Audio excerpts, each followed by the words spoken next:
What if I told you a human life begins in just a few days? On the first day, a miracle begins as sperm and egg unite to form a zygote.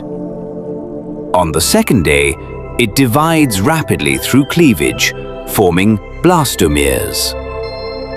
On the third day, it becomes a solid ball of cells, the morula.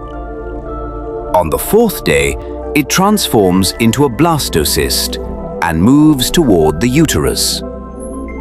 On the fifth day, the blastocyst begins implantation.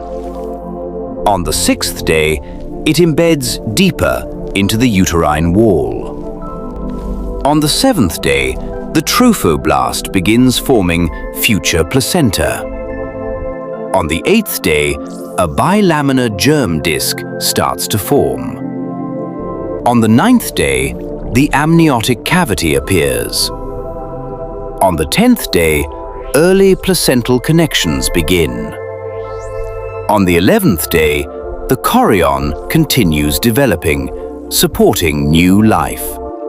All of this in just 11 days, from one cell to the start of a human life.